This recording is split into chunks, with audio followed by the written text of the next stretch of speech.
Steak tartare. Don't have a sign. Right? This is where isolation's got us. No sign, no pen. Just freestyling this. It's a steak tartare. Anyway, I've only got my apron on. Let me get my apron. Hello. Welcome. Auf Wiedersehen. I think that might have been goodbye. Not sure. Anyway, g'day. Gonna make some steak tartare today for Liz, a good friend of mine from Australia.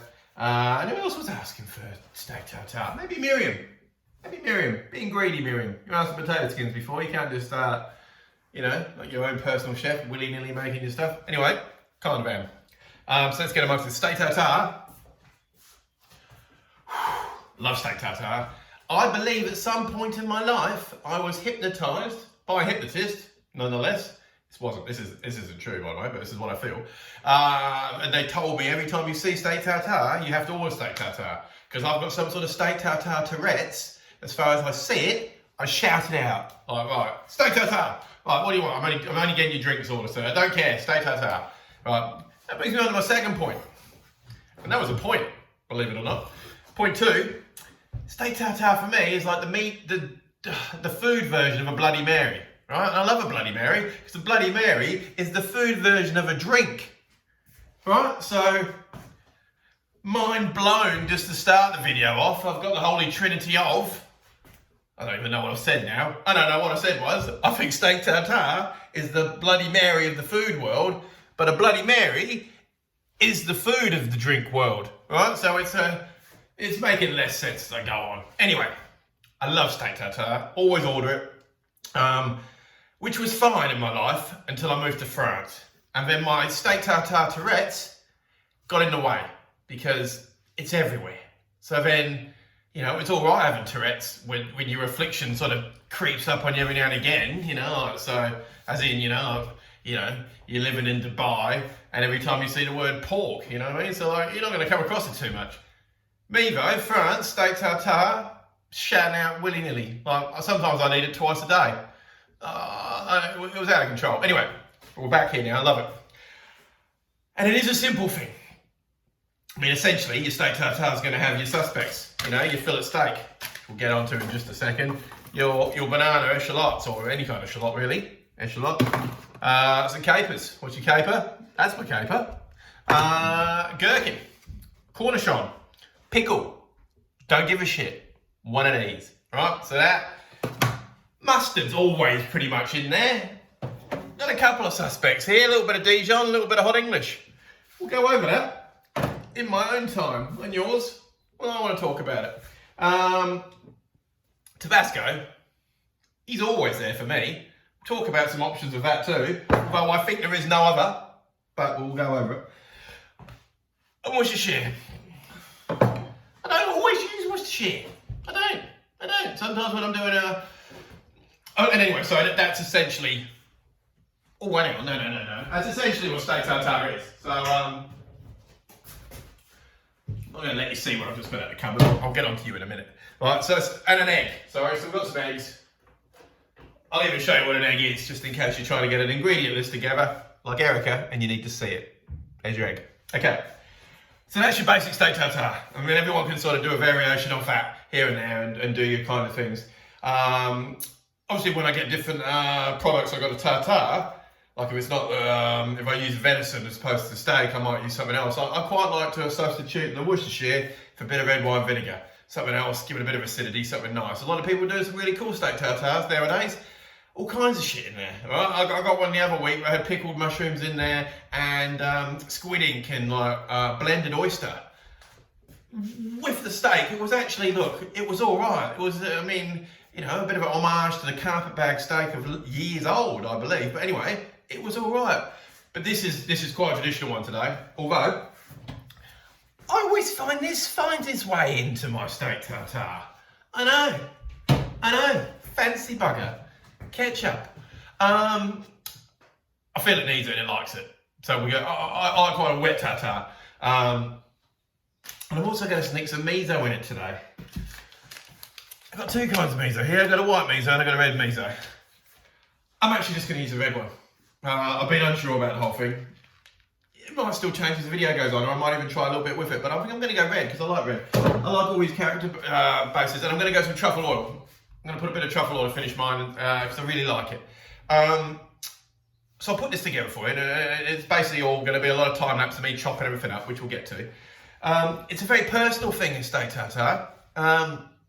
People, a lot of restaurants, you'll get the chopped up beef and you'll get all the ingredients laid out, and you might think, oh, that's lazy chef, just give me all the stuff, make me do it. It's because everyone likes to throw in different things, but I've been with a lot of people in restaurants and had it when it's come to it like that, and people find it a bit daunting.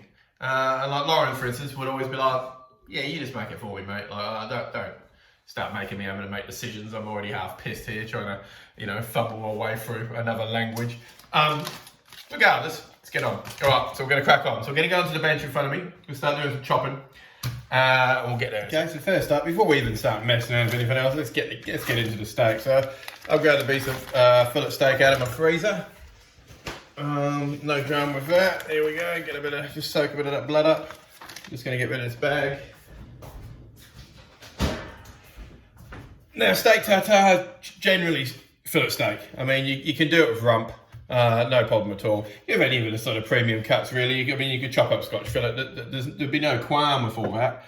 Fillet's sort of the easiest because you just want some nice lean bits of meat and no fat. But yeah, as I said, rump or, do you know what? I've seen people do really bad cuts of meat and just chop it up so fine. I don't recommend it, so I'd go fillet. So I've got some nice fillet. It's actually from the West County in England, anyway. So some people, if you can't chop too well, freeze it. And see, then you can get perfectly small pieces. I'm all right. I don't need to freeze it. You should be all right too. You just take your time. There's other people's recipes. I won't mention their names. Well, I don't know why I said it like that. It's like I've got some sort of war going on for another chef. No, I don't. I've seen people blend this. Very roughly blend your mince for steak tartare. I think that is the worst thing I've ever heard. And we're living in a time of a pandemic here. So, just no.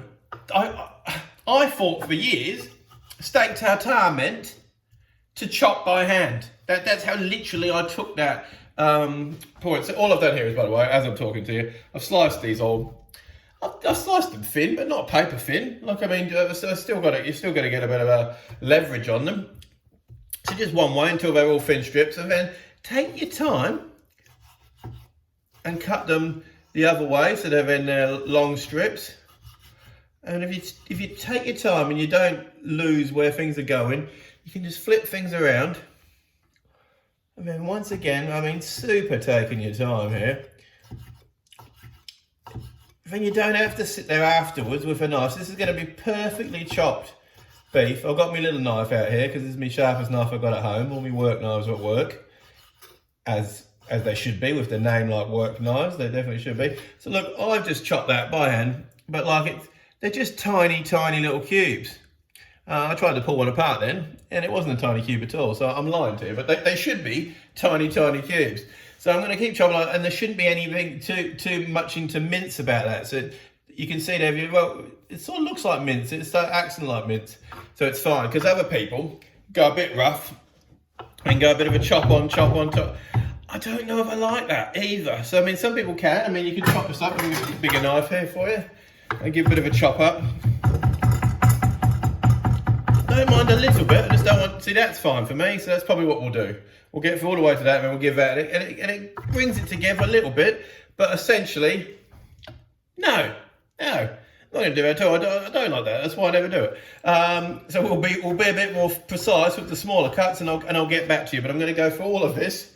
I'm going to cut it into small bits like that. None of this blending, none of this chop in.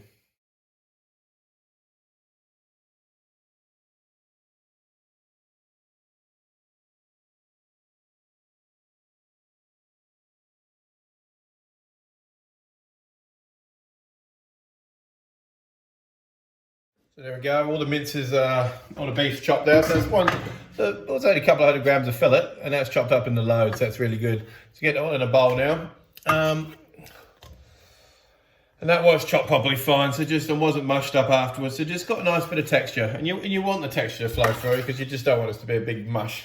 So once I've got that, I'm going to clean out my board and get back to you. Okay, so we need some echalot in this. So like every onion, I'm going to cut up the echalot. That's a nice one, that feels firm. I get a small one, this feels good. I'm going to cut off the that end. And like the beef, if you get this perfectly cut up the first time, it's just so much easier. You don't want to start mushing it up and getting all grotty flavours of all your echalot mankily chopped together, like some sort of savage. All right, so there, we see over this side, yeah, so we'll go along, hopefully about 4 times, 2, 3, 4.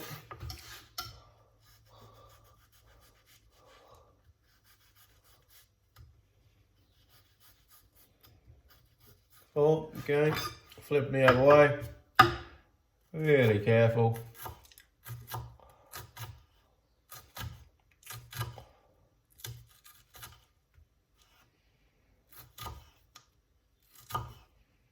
And careful, same again.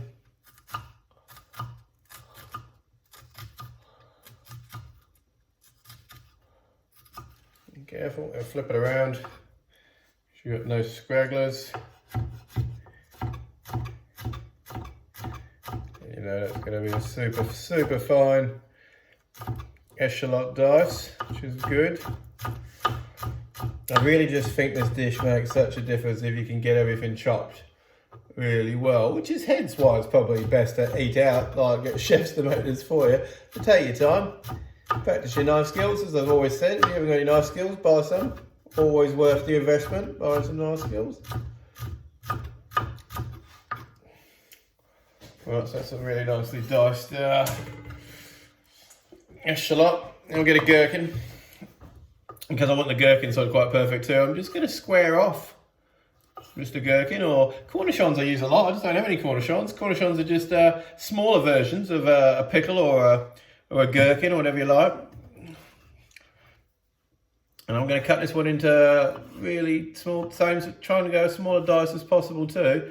So what I do about that is I do half at a time, go the way through and flip them over so you've got a nice flat bottom. Just taking your time, like this isn't a chef's knife, this is a smaller knife, just so I can really take the time. It just came off, so it's coming off.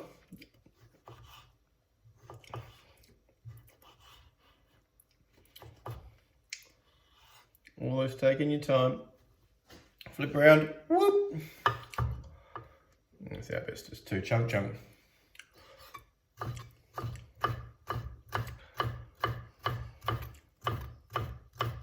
we go.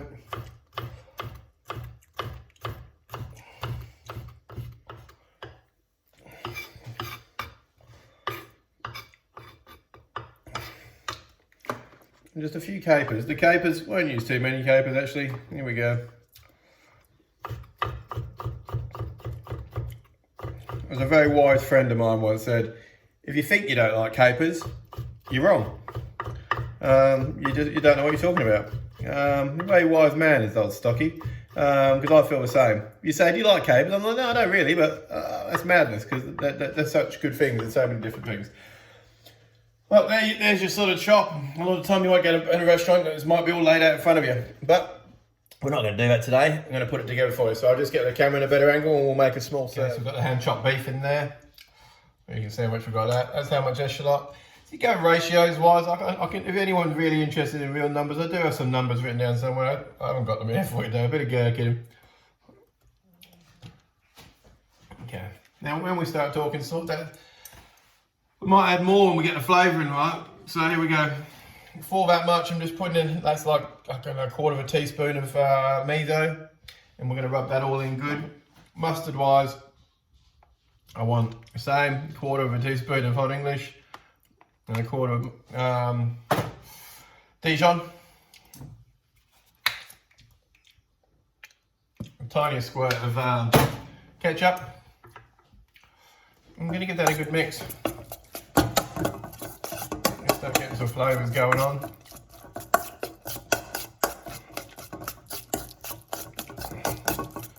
And we'll start binding together. So there we go, get that all in.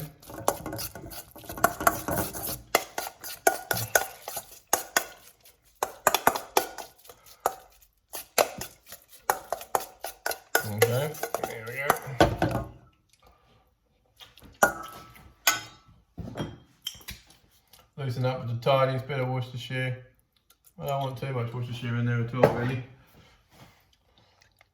Get a bit of heat in there. I really like heat, so I'll put a fair bit of Tabasco in, but what you see, I know Liz will be whacking it. People make it with sriracha, is what I was talking about. There's a lot of new chili versions going in.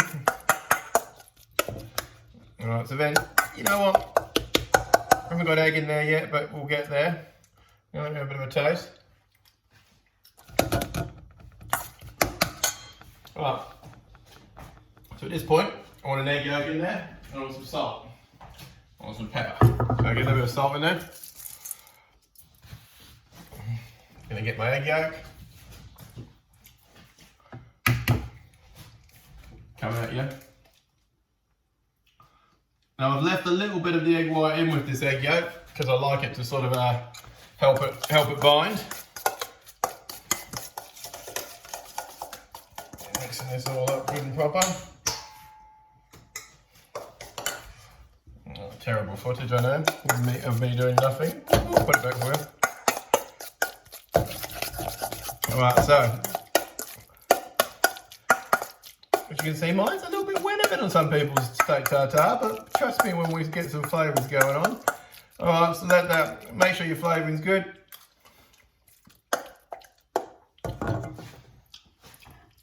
Maybe that's calling out for a little bit more onions. A little bit more gherkin, I'm not going to lie.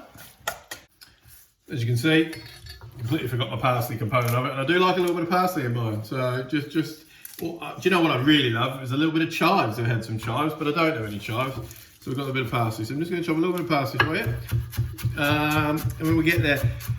Now serving with the steak tartare, like, I mean, obviously it's some sort of, so you know, like, often they could be like, you know, crispy potato crisps, or it could be chips, or it could be fried potatoes. Sometimes I've seen it served with crackers. I'm going to serve it with some crackers for right now because that's what I've got. I'm making the rest of this up for tonight's dinner. I'll take a photo of that, but we'll be having that with chips. We'll like that with chips. And obviously, if I was to do, I think if I wanted to do my favourite kind of steak tartare ever, I'd do it with truffled egg yolks. And like, I've done it with a miso espuma on top. It's one of my favourite ones. I did a venison tartare with truffled egg yolks and a miso espuma, just coating the whole thing. And it was a nice little surprise underneath. So there we go, some parsley. Get a bit of that. Chuck in that bit of and then plating up wise. Everyone loves to put it in their old ring mould, and I've got. Do you know what? It's one of the dishes that cries out for a ring mould. So I've got no quims with that. But let's get a small plate here, and I'll just show you what I would do. Now I'll get the part out of the way. Get in there. Without a ring mould, you can quite comfortably just sort of dollop your meat in wherever you want it. There we go. Sort of nicely sort of fashion it into the same sort of shape. Give yourself a little crescent. So I like to get another yolk in there right now. So that's looking bloody delicious is what it is looking. And another yolk. So you take it out of the shell. You can either, like some people like to use the top of the shell as like a little sit it in the shell. So let's do that for you. Let's go back to 1985. Here we go. So get all that proper egg white off because it just seems to be really egg whitey one. There we go. No, I'm not going to put it in there actually. I can't even do it to myself. So egg yolk goes in there. Right, so we've got a little bit of truffle oil I want.